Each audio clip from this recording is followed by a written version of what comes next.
E então, gente, depois de ter feito delimitação do tema, projeto de pesquisa, feito a pesquisa e analisado os dados, está na hora de mostrar para os outros o trabalho que a gente fez. Os outros precisam entender por que aquela nossa opinião inicial se transformou agora em conhecimento, em alguma coisa justificada. E a forma mais clássica e a mais importante de fazer isso é através do nosso relatório de pesquisa ou trabalho escrito. A gente vai ter que fazer com que outras pessoas consigam compreender o nosso percurso, né?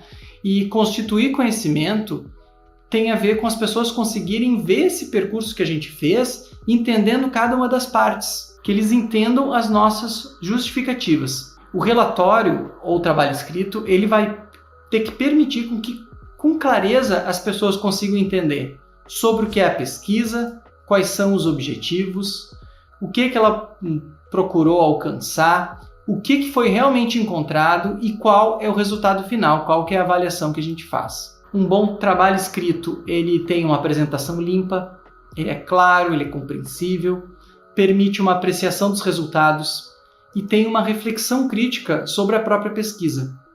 Isso aqui eu fiz assim, poderia ter feito de uma maneira diferente, e aponta para próximos passos, né? Agora que eu já pesquisei sobre isso, sobre o lixo eletrônico, a próxima questão seria tipos de plástico.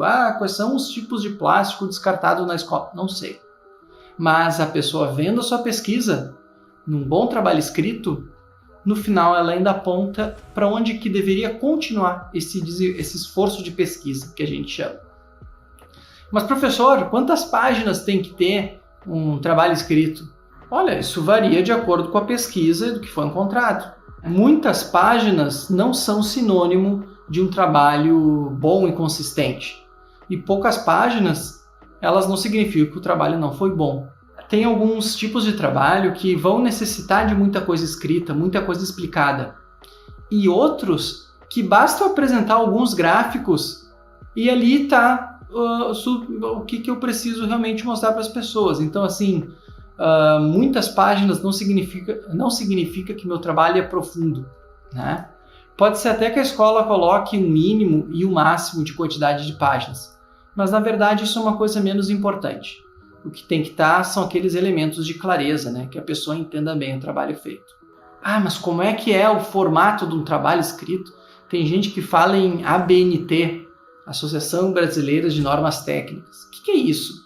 Gente, quando a gente faz um trabalho, não pode ser que a Maria escreveu um trabalho com letra desse tamanho, o fulaninho fez com uma outra letra, alguns têm figura, outros não têm.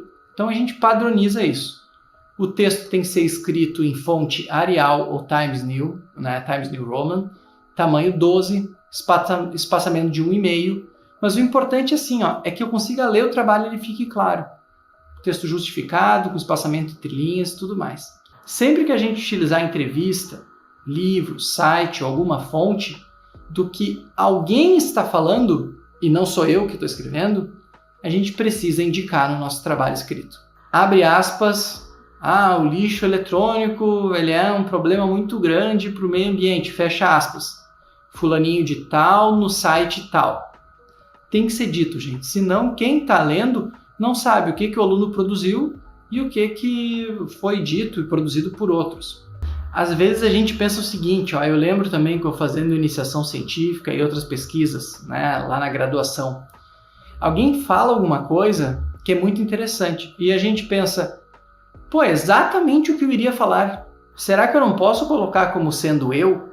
Na verdade, gente, se eu estou querendo justificar que uma crença, uma opinião é verdadeira, é até melhor que eu mostre que tem outras pessoas que concordam comigo.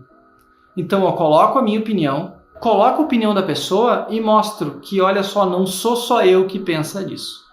Tem que indicar o que é de outro e o que é minha própria redação. O professor vai poder ajudar vocês como é que se faz essa citação. Se chama citação isso, né? Eu citar alguém. Mas por onde que a gente começa a escrever um relatório, um trabalho escrito? Bom, a primeira coisa que a gente lê é a introdução. Mas a introdução não é a primeira coisa que a gente escreve. Porque a introdução serve para dizer o que vai vir depois. Eu tenho que primeiro saber o que vem depois. Então, o que a gente faz? A gente tem que começar escrevendo aquilo que a gente acha mais importante dentro do nosso trabalho. Que será, se fosse um livro, se fosse um trabalho maior, seria o capítulo central. Depois a gente escreve a conclusão, né? Onde que a gente chegou com aquela nossa pesquisa. E depois escreve a introdução, que vai dizer o que foi feito até chegar na conclusão. E olha só, gente, a última coisa que a gente faz é colocar o título definitivo. Eu fiz minha pesquisa sobre o descarte de lixo na escola, né? Mas esse não é o título. Poderia até ser. Mas o melhor título seria, por exemplo, o descarte incorreto de lixo eletrônico. O meu título, ele pode ser fixado, determinado depois da pesquisa, meio que dizendo qual é a conclusão que eu chego. Não é tão fácil quanto parece dar um título. A professora pode ajudar, o professor pode ajudar, mas um bom título é um bom indicativo que o trabalho foi bem feito. Então, tendo feito o nosso trabalho claro, limpo, a menor quantidade de páginas suficientes para mostrar a pesquisa, a gente tem outras formas de apresentar o trabalho e é isso que a gente vai ver em seguida.